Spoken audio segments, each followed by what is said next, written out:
Hello, everybody, and welcome to another episode of Grief Let's Talk About It podcast. I am Tony Lynch. I am your host, and today we have another amazing guest for you guys. You know how we do it, and she has an amazing story. But before we get started, if this is your first time tuning in and you haven't already, and you enjoy these type of conversations, do me a favor, head over to the YouTube channel.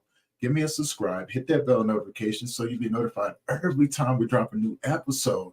And let me just tell you a little bit about my guest that's coming up. She is a licensed mental health therapist in the state of Virginia and has been practicing in a variety of settings since 2017 to include public schools, acute patient hospitals, and outpatient. Now, it wasn't until she experienced a really major heartbreak where she began her healing, her spiritual and emotional healing, and she discovered her syndrome. And I think once she explained what this syndrome is, I mean, it's amazing. It was documented back in the 1980s, and she has found a way to grow past it, and heal. So, without further ado, I'm going to bring up my next guest. Lauren, how you doing? Hi, Tony. Good. Thank you so much for having me. Yes, it's great seeing you. How have you been? How was your holidays? It was wonderful. How was yours? It was quiet. I like quiet, you know. Yeah. I I didn't do a whole lot. I spent a lot of time at the office getting some work done. Went down by the lake, walked around it before the snow came, and then went back home and laid on the couch and watched some TV. Yeah. Yeah. And that's wonderful. That's what mine was, just very low key and nothing major. And I think that's good to have sometimes. Yeah, well, yeah, you gotta have one-on-one time with yourself, um, Yes. and it's okay to have quiet time with yourself. I always to tell people, it's good to have one-on-one time with your soul. I call it So a you recharge. have You to, got you to have have to a have yeah, you got to be able to recharge your battery, especially after like a lot of like big holiday events, for sure. it. Yeah, I got my own opinions about the holidays. I haven't celebrated the holidays in a very long time. Mm. So to me, it's just another day, And I was like, well, Yeah. since nobody's around and I know everybody's going to be busy, I'm gonna go to the office and get some work done.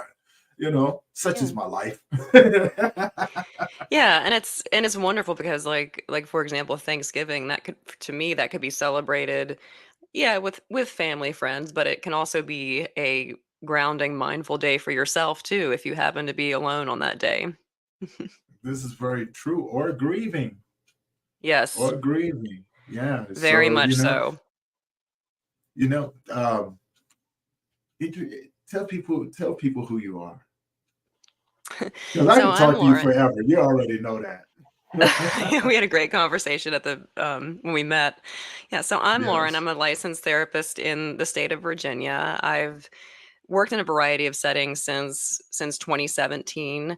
I I do a lot of hobbies. I enjoy things like Irish dancing, even though I haven't done it in a while. I eventually have to get back to that, but unfortunately there's some grief associated with that now. Um, Oh but I no. love musical theater, and just now I'm enjoying podcasting. I'll hopefully be starting my own soon.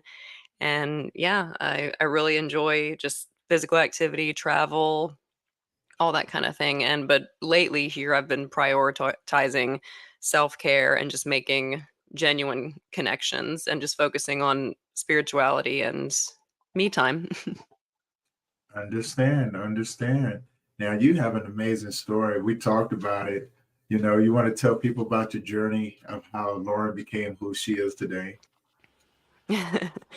Well, so it started with I decided to start a blog about after I was basically discarded from a 6-year situationship. It was a situationship, but then it became a relationship. So I essentially experienced a discard by a covert narcissist who has Peter Pan syndrome, and I'll go into all the details with that. And it left me completely broken. This was around earlier this year, and I had to basically just reassess every aspect of myself from the very beginning, Right. which led me to discover this the Peter Pan and Wendy syndrome complex. Because as you know, when you get heartbroken, the first thing you want to do is just research. And after the crying and the grief and all that, you want to figure out, well, what's happening? How did this happen to me? You start off Mm. in that victim mindset, which I mean, I was a victim, but I call it a survivor now. But you don't want to stay there. So I said, okay, I need to figure out just what this was. And there's a lot of social media posts, and there's a lot more awareness of things like narcissism now. Thank goodness, Mm. because now people are Yes. able to recognize red flags, all that kind of thing. But what I have noticed is that there's not a lot of talk or as much. There's talk, but not as much as people on more of like the covert or the narcissist light spectrum, which is not Mhm. outwardly abusive per se, but has some of these emotionally immature and toxic traits, which is Right. Peter Pan syndrome. And I'll explain what that is. So it's not an official diagnosis. You cannot, this is not in the DSM 5. It was a pop culture term coined in the 1980s. And I feel like we need to bring it back into pop culture because it's a pretty simple explanation of how these codependent toxic dynamics and relationships work. Right. So it started, I can kind of break down I sort of did a bullet point just to break down the basics. So someone who has Peter Pan syndrome, they have difficulty with responsibilities and commitment. Now, Dr. Dan Kiley was meaning it for men at the time, but I just do want to know that these traits can cross all genders. um, Difficulty with responsibilities and commitment. They, as I said, have narcissistic traits. They have issues with work and career interest. They tend to like jump around and cannot be consistent with, they might be consistent with a career, but just like with business partners, they tend to have a lot of issues with them. Mhm. Being self-centered and reliant on others. This is a big one. Avoidance of criticism because of their overly fragile ego. They do not like being criticized. Nobody does, but for them, it's the other extreme. Um, Difficulty controlling impulsive behaviors, and this could look like a lot of things, whether it's gambling or just anything that's impulsive or just fun in the moment. Avoidance of responsibility and accountability, especially during conflict resolution. They do not like to engage in adult conflict resolution. And according to Dr. Dan Kiley, this is with female relationships. Now, this applies to men with Peter Pan syndrome. They have difficulty with maternal relationships and they treat romantic partners as almost mother like figures. And they look for their partner to replace the motherly figure over time. So essentially, they want you to be their mom. Oh, wow. Yeah, so that's the Peter Pan. Now, the other end of it, of the if we're talking about the dynamic, is the Wendy syndrome, and I will say I am a recovering Wendy people pleaser, anxious attached person. So these traits include they're feeling very essential for others, like they're indispensable.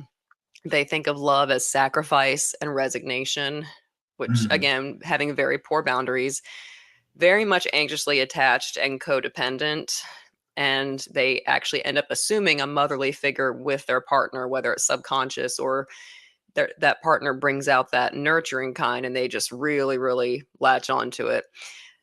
They try to control others and or avoid upset them. So it's like they want to control the situation to kind of make everybody happy, but they also walk on eggshells to avoid upsetting others, which is what I would do. And the biggest one of all is for Wendy syndrome is feeling the need to care for and protect others at the expense of their own mental health and well-being. So all those things, that combination, it is not a good one. So that's essentially that's a nutshell what the Peter Pan and Wendy syndrome dynamic is. Wow, you just brought a whole lot of things to light because I never knew that that's what I was looking at. And I see, I do see people in relationships, and I've always just thought that it was like a normal thing, well, normal for the couples that I knew, right? Because the women, they were very nurturing, very, very nurturing. Yeah. And the relationships I didn't like is where the men were treating them like crap, and I was just like, no, that's not okay. But Hmm. no matter what had happened, the women partner was always accepting of the behavior, you know. Correct. Oh, it's okay, and this, that, and another. I'm used to it and things like that. And me being the guy that I am, I'm like, no, you shouldn't have to be used to that, right? Because like yourself, being in a narcissistic relationship, that narcissist taught me a lot. Now, as crazy as the relationship was, as abusive and negative as the relationship was, I have to say that she was my best teacher, because what she did, she taught me what I didn't want. I mean, broke me down, to the bare minimum. Then I had to rebuild myself from there with the pieces that I never needed anymore. And that included a lot of fear of being in a relationship with anyone else. That included a lot of trust issues, because after what I just gone through, I was afraid that I was going to end up with another one, right? And I was like, oh no, I'm not going to do that again, right? And Oh yeah, so, it um, does make your senses hyper aware for sure. And I mean, you right, do have to be right, careful with that because you don't want to go to the other extreme of being closed off. Like for me personally, I've made the decision that I'm not ready for a serious romantic relationship right now because I'm in my me era and I'm still healing. I'm doing a lot better than I was a few months ago, but I've right. determined that I still want just to have time to rebuild myself and rebuild just I mean focus on my career, me, the podcast, everything. And so I feel like I'll be more in an open space if that does come, but now I very much know what I want and what I don't want, and picking up on those red flags can Mm, be very difficult because sometimes they're very subtle. But now I have more of an awareness of just little things that I let slide in the past. Now I would kind of say, I don't think this could be a problem for me in a long-term relationship, and I would set right. that boundary right off the bat. I think that's truly important because I didn't know, right? I didn't know, and I made the mistake. Um, some because I did go to that extreme. I was very, very closed off. I didn't want. I mean, I was afraid to be in a relationship. Like if a woman came up to me and wanted to get to know me, I was like, no, nope. I'm sorry. I'm not the one for you. That was what I was always telling them. Like, I'm not the one for you. You might want to go find somebody else who can give you the things that you need, And they were like, well, what about you? I just don't. I'm not interested, right? Yeah, but a Um, lot of that could be grief too. As you know, I mean, you have a whole podcast about grief. Sometimes after a relationship like that, even though this person discarded me and tossed me, I, I wasn't going to fight it, but I still was grieving the parts of him that I thought were real. I was still grieving the positive things, and I was grieving this perceived future that I thought we were going to have. So mhm.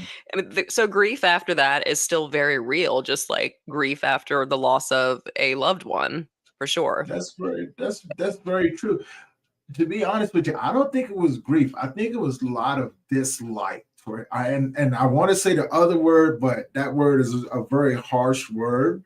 And I don't like to use it out of context. But in this sense, um, I don't think I'll be using it out of context, but I'm not going to use it out of respect to the audience, right? But there was a strong dislike for her. Like, honestly, I walked away from her because I had to. Hmm. I realized, and I'm talking about my son's mother, and I talk about it very openly, like I have no ill intentions towards her. I do wish her the best in this world, no matter what happens to her. Um, but to be honest with you, if I was to see her on fire and I had a cup of water in my hand, I would probably sit there and drink the water and watch her burn. And that's the thing. Not this is the ugly part of grief that not a lot of people like to talk about, and all those things. are valid, because I have people ask me all the time, do you wish him well? I say, well, no, but I don't wish him unwell either. I wish Yeah. nothing. I wish indifference. Okay. I I can know definitely it's understand that. I can it's definitely I it's I understand just that. want it to be neutral, because I don't think you have to necessarily wish someone well who has hurt you, but you don't have to necessarily wish ill wishes on them either. I think it's okay, people who are grieving, to enter an indifferent space or work to enter an indifferent space for healing Yeah. too. I understand that. I had to come to a place of forgiveness, but I have to tell you, in the beginning, I used to tell people, I hope she loses the shoestrings in her shoes. Oh, I know. Like We I but would we say that's stuff. Yeah, and that's part of the grief too. Like the first time around, before I reconnected with him to begin with, and went against my better judgment, I reconnected and started a relationship with him. I was very much coming from a really ugly place of, I even was then thinking, I'm just gonna go on podcast and just blast and talk about it. Just, I mean, just very, just nasty, and it's just, but I don't Right, like right. that about myself. And I realized this person is not worth that, which is why I don't even want to give a lot of details about who he is. And it's because, again, as you know, these personalities, they Mm, almost want that. They want that from you. So for me, my healing does not necessarily have to be forgiveness, because forgiveness is a journey for each person. Everybody's different when it comes to yes. that. But for me, my journey is going to be towards neutrality, indifference. Yeah. And I totally understand that. I guess my forgiveness was more for me than anything else because as we both know with narcissists, you could tell them that the sky is blue and they will deny it. They say, "Oh no, it's green," right? They no accountability whatsoever. But I think the forgiveness aspect of it came because um, I needed it for me. I mean, Yeah, we had a son together, and gotcha. it was for my own heart healing. I See, didn't and even ask her for that's good. forgiveness. That is a Right. good thing. I mean, so forgiveness, when we talk about it in like professional therapy, we Mhm. definitely, it's not something that we push from, let's say, like a religious standpoint, but like what you were saying, forgiveness is for you and it cannot be forced. It can be a lifetime, it can be never. Um, but you're right. So, like with someone like you, I think forgiveness was very therapeutic for you, just from what you're telling me, because you do share a child, and a lot of people will find that easier to deal with and move on. Luckily for me, I am able we did not get married, thank God. And luckily, I'm able to go full no contact. So forgiveness might be in the cards for me in the future, but it may not be, and that's okay. But Right. I also didn't want it to go towards where I was before, of just anger, bitter, because that consumed me. I Right. didn't want to Right. be there either. So, Exactly. And that's the reason why I said that forgiveness was more for me than anything else. But I had a reason behind it. Since we did have a child together, I didn't want my son to think that I hated his mother. Because the last thing as a parent that you want to do is badmouth the other parent in front of your child. It doesn't do anything except for adds resentment, confusion, a lot of questions. And if the child tends to believe the other parent, they tend to act out towards the other parent. So gotcha. Yeah. although all of those things was going on, I said, you know what, just for myself and my son, I want to be a better role model of, what I'm saying, what to do if ever these things come about. I wanted to be an example. I guess this was my first step into learning how to be a better version of a man for Mhm. me.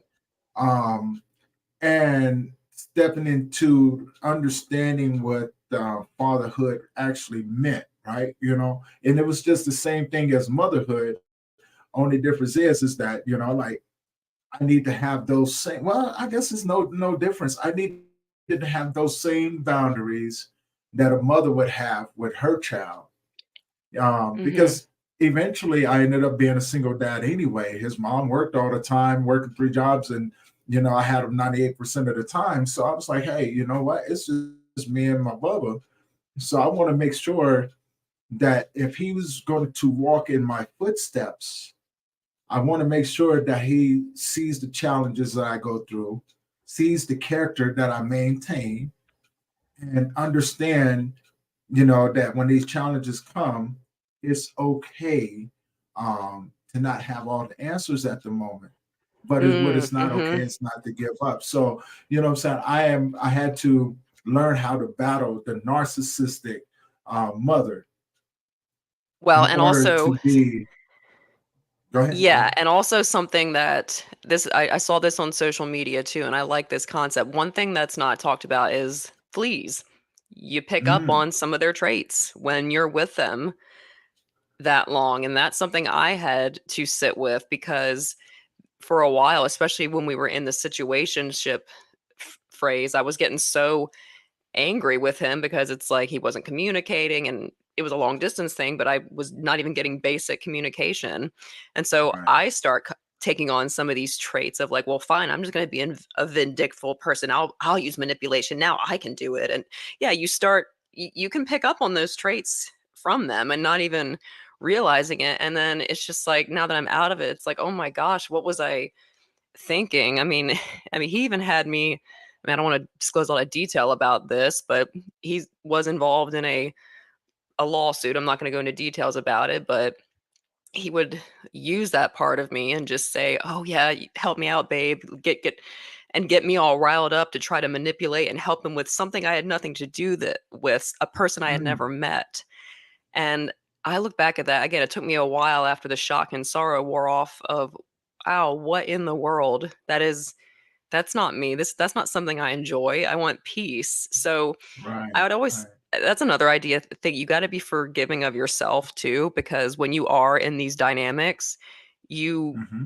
it you sometimes you change. Like you make yourself crazy. Like you make yourself get some of these traits that you now have to almost like purge and shed through like for me it's been just self-love, spirituality, prayer, meditation, all that. It's yeah, Hmm. I've had a lot of things I've had to shed too just from being in this push pull dynamic. So I think that's something that needs to be you have to be aware of too with forgiveness for Right. yourself. I think I think I got lucky in that aspect of it, because when she was done with me, there was nothing else left. I was like, there was nothing else left. I mean, I went from, and I laugh about it because I think of your situation, and I think of the situation that a lot of other people are out there, the Peter Pan syndrome, right? You know what I'm saying? Wendy and Peter Pan. I mean, and I think when we say that, when you say that, like when you first said it to me, I think my reply was, "What? He didn't grow up, right?" You know what I'm saying? Because that's the first Yeah. interpretation of Peter Yeah. Pan. What I'm saying, Peter Pan always wanted to be a child, right? I Correct. never really That's the associated basics. Peter.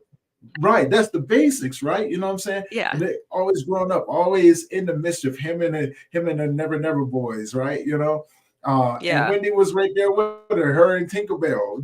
Always Taking into care stuff. of You know what? him, Having fun. Right, right. putting And up with his it was, nonsense. yeah. And see, I never really thought about it that way, right? It was a childhood cartoon I used to watch, and Yeah. now to look back on it, it was like, wow, what was they teaching us? They were teaching us some things that we never really paid attention to as a child, because cartoons are fun, right? It was our escape from the latchkey world. Well, so here's my thoughts about the Peter Pan film, the one from Disney. I think it was made in the 1950s. So, Yes, yes, I think at that time, Peter Pan was seen as a good guy. He was glorified. Like, oh, you're seen as this fun, loving, free spirit boy, and here's this fuddy duddy woman who's just trying to lock him down. there's a very subconscious 1950s attitude to that film. But now I haven't read the book, but from what I've researched of the actual book, it really gets into how dark Peter Pan is. It's when you Oh read yeah. the book, he's not a good guy, and it's not until recently. I think the show it's called Once Upon a Time. I forget when it aired. It's a TV show. That was the first time I've ever seen Peter Pan portrayed as the bad guy, and Captain Hook being portrayed as someone who, I mean, not the greatest guy, but has his stuff together. And yeah, but in the 1950s, yeah, it was very much pushed on never want to grow up. Let's have fun all the time. And again, I tell people all the time, Peter Pan is not the idea of having that childlike play. We should all have that. We should all have a little bit of Mm. Peter Pan in us. But when it becomes a syndrome and a problem, the narcissistic traits is when, here we go. Now it's a syndrome. um, One example I like to give people, if you ever want to see Peter Pan syndrome in reverse, is the movie Mrs. Doubtfire. Have you seen that with Robin Williams? Yes. So Yes. yes, so when you look at that film, he at the very beginning, he's a fun-loving father. He's a good person, but he is pretty ridiculous. Like he's really immature. He's in between jobs. He's fun, and that's great as a dad.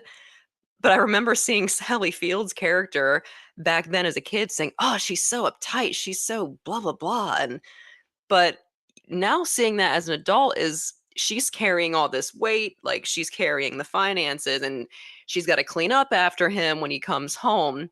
And that, remember, and they get divorced. But what's interesting is when he becomes Mrs. Doubtfire and takes that character and then he goes to, back to himself, he was able to find balance. He was still his fun-loving self, but he was a responsible father and adult. So it's like I definitely don't want to come on here and say to never have fun and never lose childlike play. This is something different. This is when it gets to be too extreme to where you depend on other people.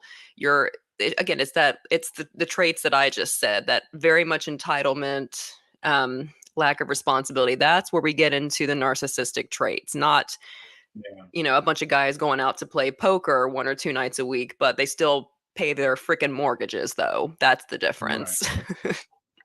No, I understand that, and the more you explained it, the more in depth that my mind goes into it, and it's like it makes sense. And especially in the world that we live in, this grief-stricken world, helping others, and you in the mental health field, right? You see things from a totally different perspective, but also, saying from a griever, if someone who has walked that walk and talked the talk, right? You've taken the steps, you've gotten yourself to a point where you're just like, hey, I'm doing me right now, and I'm okay with this, and like, and that's not a bad thing, right? And I wish, well, not wish, I know that there's people out there that are in these sort of relationships, and I know they get stuck in them, and again, we all know people that do it, right? Or if we don't Oh know yeah. people that do it, we know people who are doing it, you Hmm. know and the only thing that we can do, because just as well as I do, you can't say too much to them, because they're not going to believe you, or they're going to think that you're trying to just ruin their relationship, or they're going to think that oh, you just want what I have and this another. So a lot of times, and I really don't like to put it this way, a lot of times I will stand out the way and let you learn the lesson yourself, and then therefore when you do learn that lesson and you get knocked upside your head, you know, I come in and go, well, did you learn something? And most people look at me like I'm a smart ass when I say that. And I'm like, no, I'm not. I'm not a smart ass. But remember, I was trying to tell you what was going on, because I'm on the outside looking in, and I'm seeing everything that's going on, and it's in the entirety, right? Like, this is nothing new that I've seen. I'm just trying to let you know what you're getting yourself into, or the line that you're walking, and you don't have to heed my warning. But when it does happen, and it's not a matter of when, but it's not a matter if it's going to happen. It's just a matter of when it's going to happen. When it does happen, I had I had to come up to you and go, so did you learn anything? Yeah, They look at me like, I know. what? And that's gonna be actually in my red flag searching category when I do get out there again. I I used to be like, "Oh, people just don't understand, and he's an Yeah, yeah, artist, he's struggling, da da da." But when people are asking, people who are close to me, friends, family, are asking valid questions, well, what kind of job does he have? And at first I looked at that as intrusive, but really, if pay attention to the people who are your roots, who are very close to you no matter what. When they right, ask questions, if they see you right. unhappy, pay very much attention to that.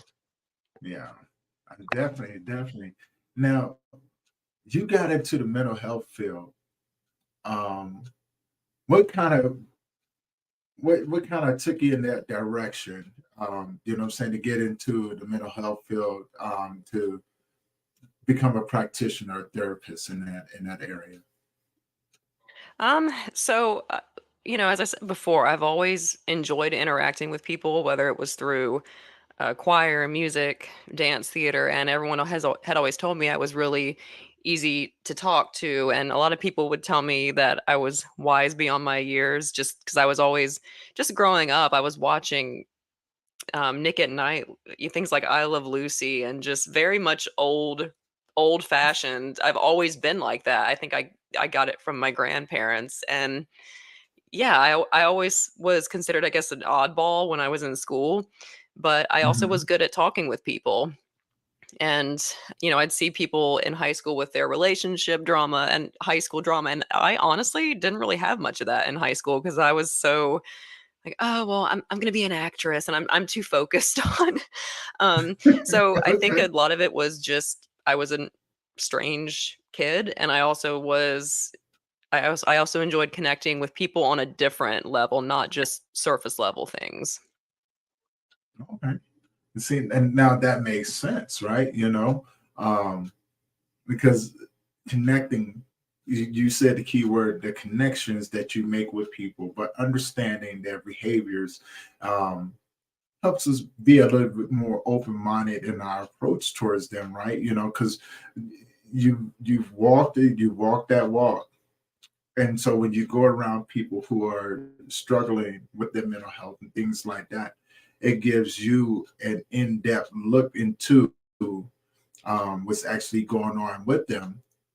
And I can only, and please correct me if I'm wrong, but I can only assume that it helps you um, better hold space with that individual and be able to help guide them through what they're experiencing in that moment.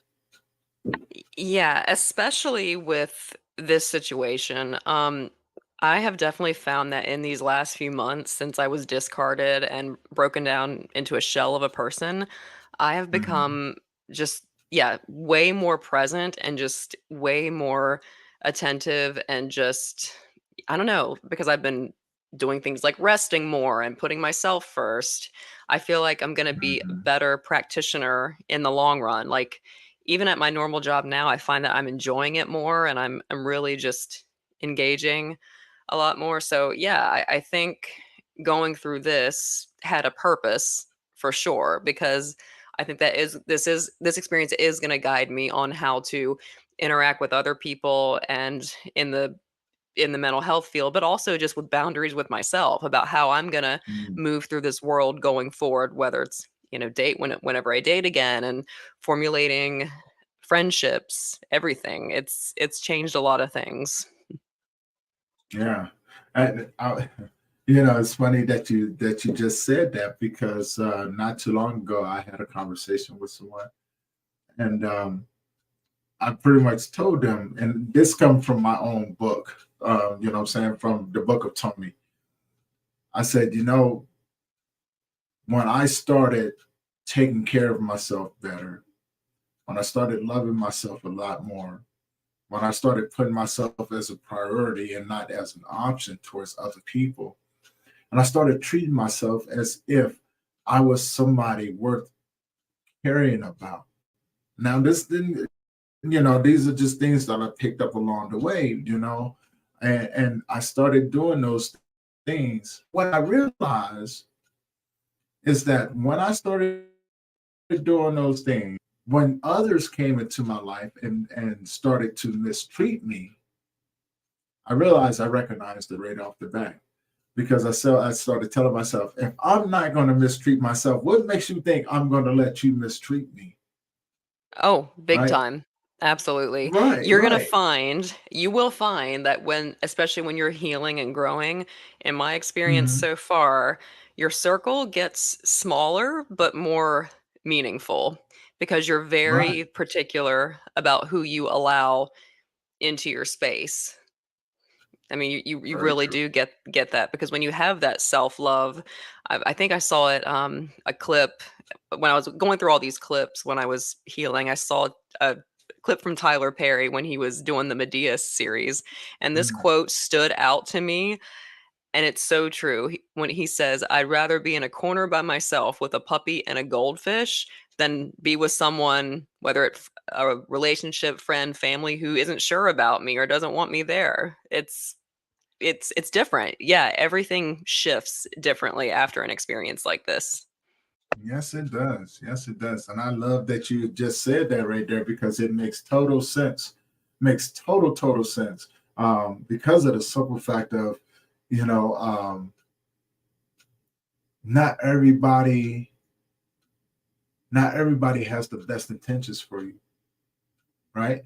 Now, and just to touch on to what you said, and if I may just add to it, and what I mean by that is that people have a tendency to root you on in your journey because they want to see you do better, but they don't want to see you leave the circle.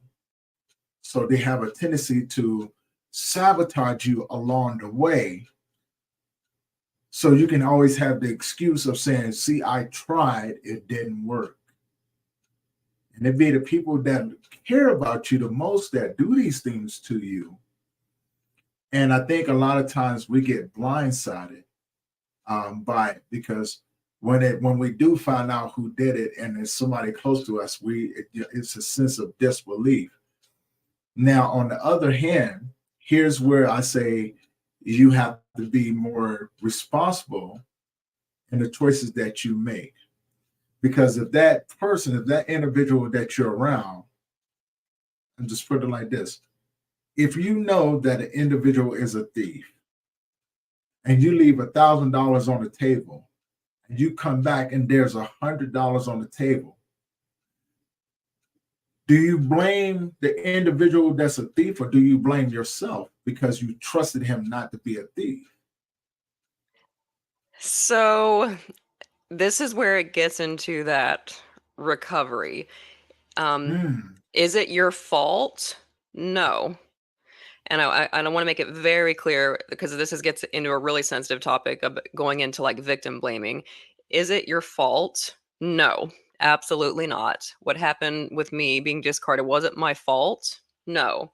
However, where you have to get deeper with yourself is what is going on with me in my internal clockwork that I allowed myself to one, be taken advantage, two, put up with this for so long. So again, definitely don't want to blame yourself, but it also forces you to do that inner work of, okay, why did I allow this? So yeah, you do have to not necessarily blame, but question yourself. Yeah, This is where the yeah, hard stuff is because yeah, we don't like looking at the ugly aspects of ourselves. We really don't, but that's what you have to do, and that's what I've had to do with this. So I think it's a yeah. happy medium with both. No, totally agree. Because just like everyone, I say that in a way of accountability, self accountability, right? You know what I'm saying? Like if I understand that this individual is this sort of individual, then do I intentionally put stuff out in front of this person and then expect this person not to do what he's going to do. So, and like, I'm not definitely not victim blaming. I used to be, I used to be the victim, you know what I'm saying, and played that role very, very well. I was quick to be Oh like, yeah. well, I didn't have nothing to do with it. It was all this person and all that person. It was, I was quick to blame everybody else for the things that I should have been accountable for. So that's what I said, and I totally agree. There is a happy medium, There right? is. And so, and what just to elaborate on it a little bit. Now, I could have went back to my son's mother, even after all the things that she did to me. Could have went back to her. She would have welcomed me with open arms. Now, I don't think it would have changed the situation. I think the situation would have remained the same or got worse. I think I would have started seeing a different side of her eventually, which I did. But I chose the route of saying, you know what, I'm going to I'm going to remove remove myself from this situation and begin the necessary work to heal. And I think that's the part that scares a lot of people is the healing part, because it's not it has a lot to do with the abuse that you endure, but the healing part is so revealing that it's almost as painful as the abuse that you endured, because there's a lot of things that you have to come to light with and put out in the forefront and go, man, I saw these things and it was a gut instinct and I went against my better judgment as well, right? Especially if you know better, right? Now, there are people that don't know better. I'm going to put that out there, just like there are people that don't know better. And so when they get into these situations, they get raveled up pretty doggone quick. Now, with the narcissist, they have a tendency of picking on or going after the people that they know that they can manipulate um, a lot easier than those who come into the picture and they're like, no, I'm not going to do it. And I think that's where the conflict comes from between that, because one is controlling and the other one is not submissive to it. So, But and yeah, that's what I mean. but they also target strong independent people too, because to them it's a conquest. It's Right. It's a challenge. it's very much like, let me see how much, like for me, I use the image. He built me up on this pedestal, would like call me a goddess, and I mean constantly complimenting me on my looks, which that should have been a red flag, which because I appreciate being complimented on being attractive, but what else do you love about me? And that he didn't really say that a lot enough. So it goes from here, and the image I literally see of how it ends is from the early 2000s, from the freaking Iraq war, of that Saddam Hussein statue just being pulled down. That's what I Mm, visualize, because that's exactly how it ends with them. right. They want to Yeah. see like you're this on this beautiful pedestal, and then once you are human or you're sick or something happens, if you if you don't fit their mold anymore and you're not on your best behavior, it's literally like that statue pull. That's how I visualize it. Okay. Okay. Well, that goes into my next question. I asked this question earlier on one of my panels, and I just want to ask you the same thing. What about those people who um, who get stuck? Right? They know, and I've seen this happen. So I'm gonna just explain the situation, and you tell me what you think about this. So I have seen situations where women, but majority of the women that I met in these situations, they know that the person that they're with is not good for them. They know that they need to get away from them. And I've seen them get away from them. And as soon as they get away from them, they get into a good relationship and they go back to the one who was mistreating them, and then they come up and say, and I've heard this several times, and hopefully it's not true. I really do, but they often say, "I'd rather be with him because at least I know what I'm getting." So there's so many dynamics there. I mean, Right, it could right, be right, rooted in trauma, and also too, there is such thing as a trauma bond. right, When right. you're That's what I was thinking too.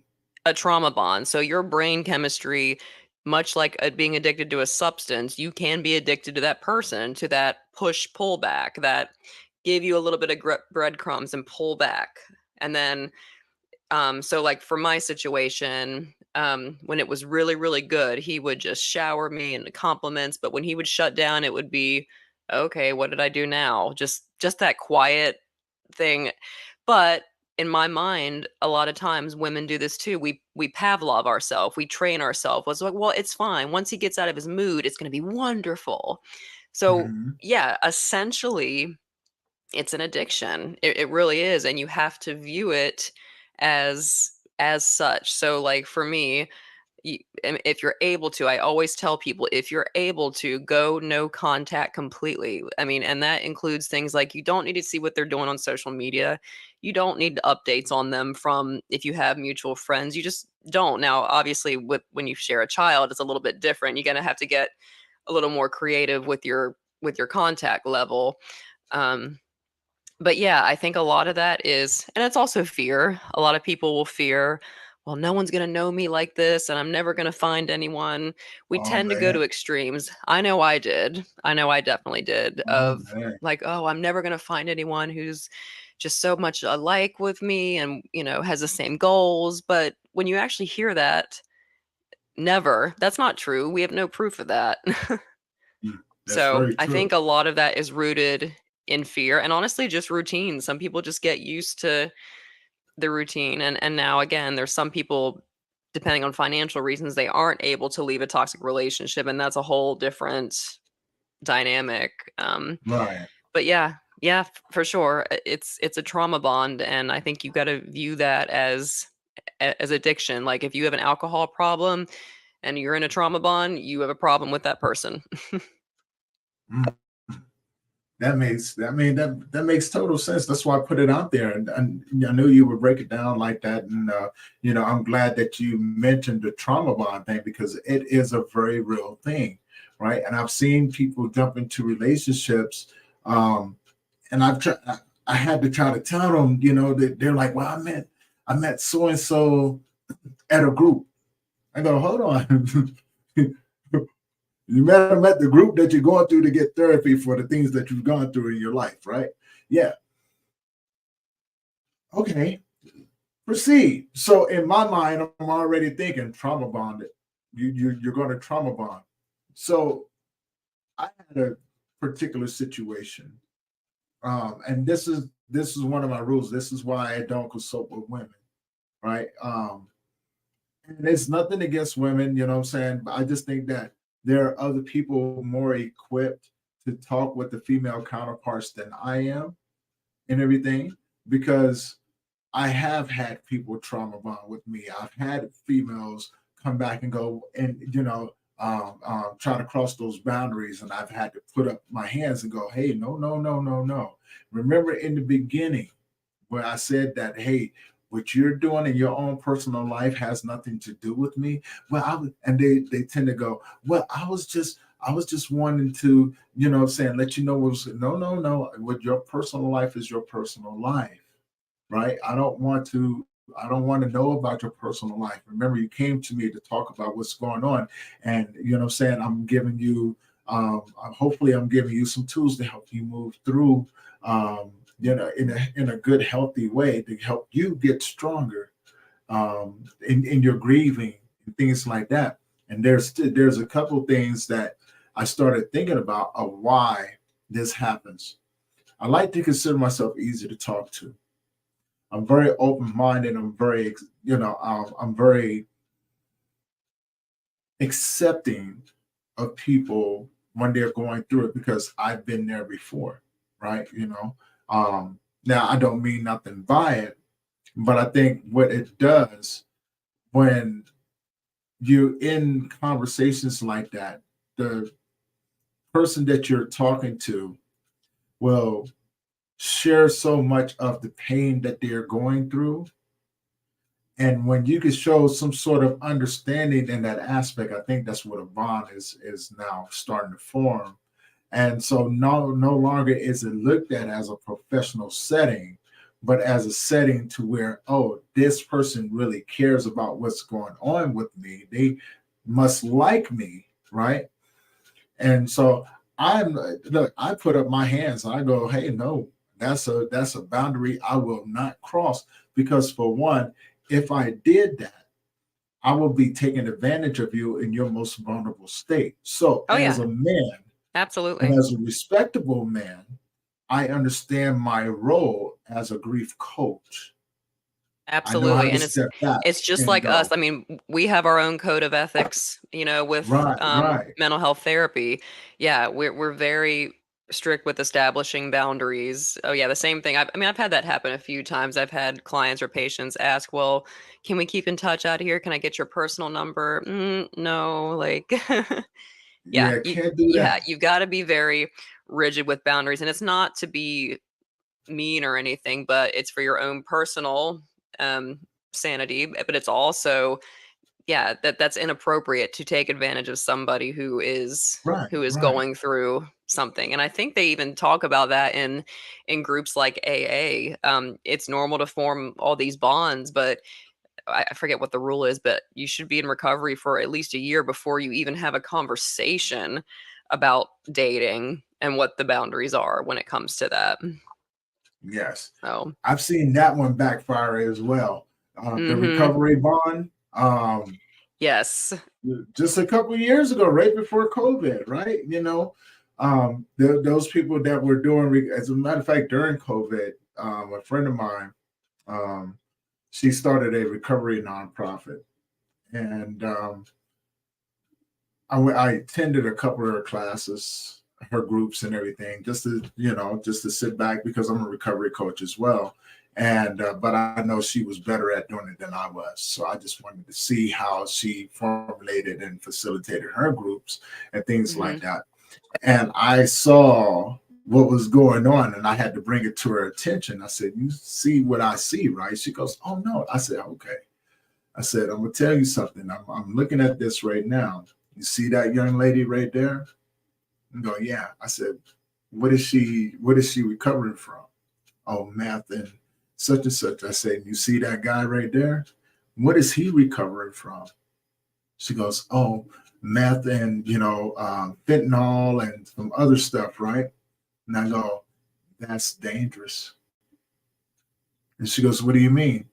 I said, "Because they're both recovering from similar things, and which, if they don't get what they're needing from this class, it's easy for one to influence the other to go backwards, because it's a lot easier than keep going coming to recovery class." And see, that's what recovery means, because you've already opened up the door and say, hey, if you mess up, instead of going back to day one, you're going to start right here and keep it moving. So they're going to keep, if they go back and relapse or something like that, they're going to come back and have to and start right here where they left off at, and then the basics that they've learned is outside of the door, right?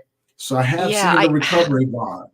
it's, yeah, for sure. And the thing is, that is a tricky one. It really is, It because, is. I It have is. heard stories of people forming very healthy relationships after both being in recovery, but the problem is they start in a relationship too soon. I think Mm, like I said, I think the official rule of AA is like at least a year, because your soul relationship cannot just be love based on recovery. If that's something you both do together as individuals and come together to do it, that's great. But you have to figure out what other things you have in common. What are your life goals? What are your, yeah, that is definitely a very tricky one that I always tell yeah, people it's to be very careful with, especially when you're um, vulnerable and in recovery, just at recovery from mm, anything, grief, relationship grief, grief, grief from death, anything. Anytime you're in a vulnerable state, you just have to be very careful when it comes to forming attachments of any kind. right. No, totally agree. Totally agree. I just put that out there as the situation that I've seen, because in this world that we work in, this career path that we have chosen to walk, we see the things that people um, often take for granted, right? So this grief world is a very tricky, finicky world. So it's the mental health field, because you have to be able to discern, what I'm saying, whether a person is just missing the communication part, right? And learning how to effectively communicate with them to get them where they need to be, to receive the tools and everything that you're trying to give them.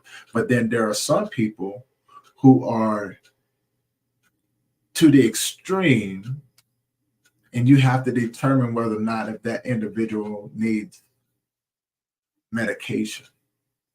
Now, I'm not a firm believer in medication and things like that. Now, I do understand the roles that it plays in it, and for those that have been put on medication, I've often talked to their provider and said there needs to be a plan to start winging them off of this stuff, what I'm saying, and not become dependent on it, because what you're going to do is that you're going to create a drug addict, and they're going to think that this pill is a miracle pill, whereas they won't put in the work, the time, or the effort in order to heal properly, right? During the, what I'm saying, so they can Yeah, become better human and beings. that's a tricky one too, because I Mm. work under an attending psychiatrist, and what he says to me is like, for example, I think medication.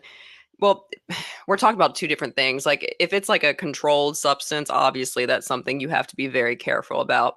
Now, things Right, like right, antidepressants, that's like a case by case basis. There's some people who have to be on them for years because they have a chemical imbalance, or sometimes people need to be on them um, just so they're able to process feelings a little bit easier. But I think I know what you're talking about. Things like benzos. My psychiatrist has mm, talked to me about that too. Because with the acute phases of grief, some people are in so much shock. Um, they do need something just to get them through that initial shock. Because if you're not sleeping, that's a problem. If you're not eating, that's a problem. So I think it's absolutely okay to seek some help with that. But once that acute phase ends, what psychiatrists have told me is okay, like you were saying, now it's time to start weaning. Like, you can't just numb forever. It's no different than drinking right, alcohol. right, We can't right, mask the pain forever. Now, again, some of those types of substance, drugs that you're talking about, I think they do have a place because, yeah, acute grief is, yeah, you can be in shock if you're not eating and you haven't slept in 4 days. We got to do something. But right, right. You eventually, got to get you but healthy. like what you're saying, we can't stay there. We can't stay in that numb state. You do have to eventually grieve and feel and do all those things. Yeah, medication and therapy is often considered the best combo, but it depends on what kind of medication it is. You definitely don't want to get into that sedative medication being long Mhm. term. Now, I hope I'm not overstepping because I'm not a No, medical no, no. prescriber, You're but totally just fine because based I on what I've totally seen, agree. Yeah. yeah, but just based on what I've seen with working with psychiatrists and clients who've gone through grief, that's kind of the general timeline with it. Okay. I totally agree with that. And what I'm saying, this, and just like you said, that is the sedative part is, what I'm saying, it puts people, we used to use this term when I was doing out in the streets, right? And being a different version of Tony at the time, we used to always say, man, look at that person in the cloud, right? You know what I'm saying? That meaning that they're so far gone with the things that they've been taking, what I'm saying, whether it had been illegal drugs or prescription drugs, we knew who was who. We were like, man, look at that person in the cloud. It means that, this person has left the world, right? They are dependent now on the things that they're taking, and because of the reality that we live in. And I've seen that more times than not. And like you said, it's a very tricky, slippery slope. Um, so I'm careful not to talk about things that I don't understand fully, you know what I'm saying? But I'm always on a quest to learn more about it. So I can recognize it. You know, when if I do see it, I want to be able to recognize it and be able to effectively talk to the individual about what's going on, um, without treating them less than a human being because of their choices that they've made. Because Lord knows I have no place to judge anyone. That would make me a hypocrite. And so therefore I also understand that as well. Like, I'm not here to judge you. I just want to understand how can I help you better, if that's what you want to do, and things like that, and move forward. And like I said, in the healing process. Yeah, and as we know, with what I'll be talking about on my podcast, healing's not linear. It is raw, it's messy, Mm. it's Oh my beautiful, God. it's empowering sometimes, but there's other times where, yeah, it's not pretty, and we have to do whatever we need to do to get through it. Yeah. You're gonna be doing some radio as well? Because man, you got a great voice for the radio. I can I just see do? that. Oh, Yeah, well, it's like that Sleepless in Seattle voice, right? You ever see Sleepless in yes. Seattle? Remember when he was talking to the lady on the phone, Uh-huh.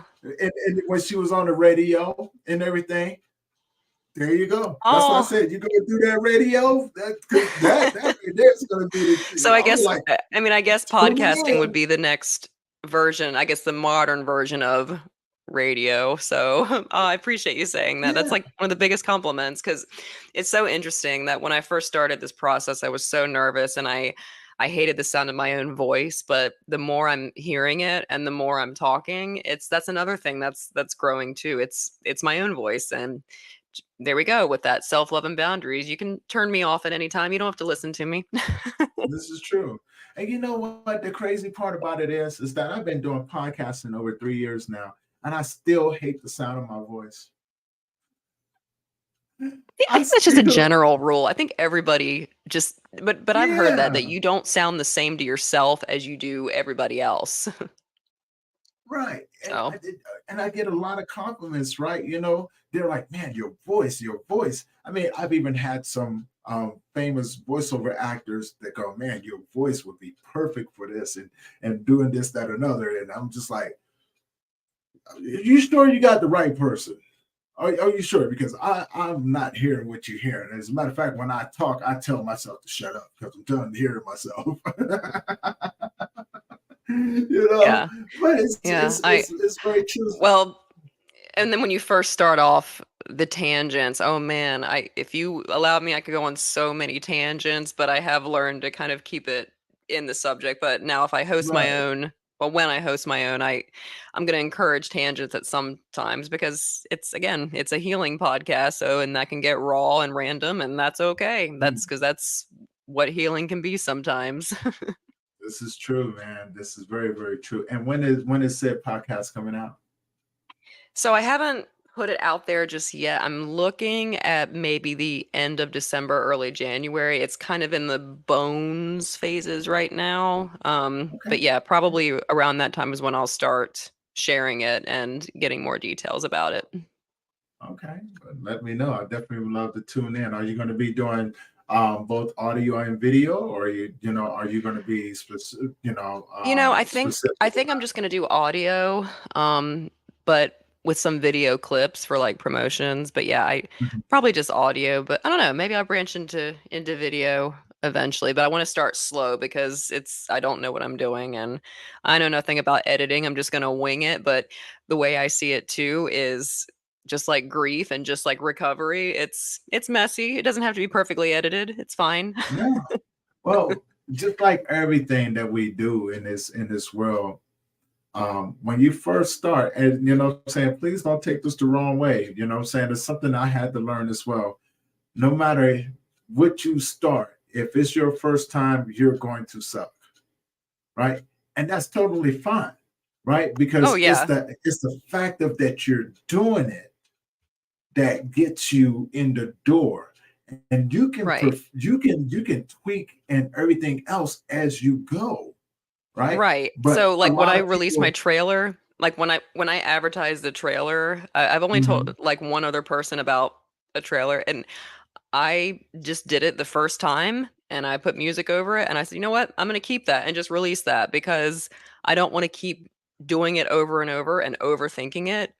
There's a mhm. little choppiness to it, but the message is out there, and it's there, and it'll just get better. That's the way it's supposed to go.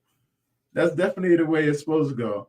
So as we begin to wrap up, I always ask my guests, if you had something to leave the audience with, what would you give them? Oh, this is such a cliche, but I will say trust the process. I know every single therapist says that, but it honestly is true, especially recovering from a narcissistic or toxic relationship or grieving any other type of loss. Trust it and know that it's all right to not be okay. You're going to have low days. Now, be careful of your low days. If it's becoming more and more low than not, then we need to maybe look into other additional help. But Right. just trust yourself, listen to your body, listen to your loved ones, your core people that are around you, listen to your professionals if you choose to get professional help, and just again, just trust the process. But I will say, like we had said before, the only way over it is through it. We can't ignore Mhm. it. That's We very, can't very mask true. it. You have to go through it, and I would just say recognize that some days are going to be wonderful, some days are going to be weird and sad. Again, I know a lot of you, I guess who will be listening to this, just had Thanksgiving, and there's going to be some holidays where it's a wonderful one, and other days you'll be thinking about this person or thinking about this loss, and that's okay. So I would say just really get into that self-care and get into that self-love and awareness sooner rather than later, because you'll have all those tools with you for those hard days, whether it's again the meditation, affirmations, spirituality, whatever you believe in. Just make sure you have all those things and make it a priority. Like what you were saying, Tony, a lot of times we don't make ourselves a priority, and you really need to, especially during these low moments in your life. Right, right. Now, where can people find you? Sure. So I'm mainly on Instagram, and I do have a Facebook, and I think you'll share that, and that'll be public. So I'll share it there, and you'll be able to find me there.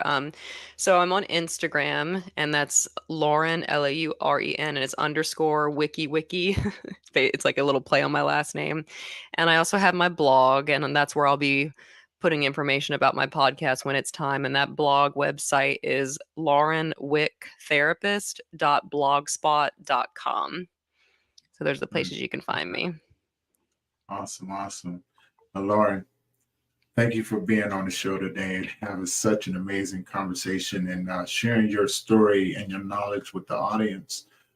Really, really appreciate the conversations that we always have. As you know, so I want to say Yes. big thank you for that. Thank you so much for having me, Tony. And I really appreciate all the work that you do. You're healing so many people. I mean, we need more people in the world like you, for sure. You know what? It takes a team. I can't take all the credit. You know what I'm saying? I have the idea to put it out there, but and I want to say before I say anything else, thank you for that as well. But also I wanted to extend that vice versa, because without you guys wanting to come on the show and be vulnerable and share your stories, I wouldn't be able to do what I do right here. And it's just as much as healing for myself as it is for the audience listening, because you guys inspire me to keep going. And I hope that the audience that are listening get inspired as well. So that's a huge thank you to you guys as well. Thank you. And so Thank you so much, Tony.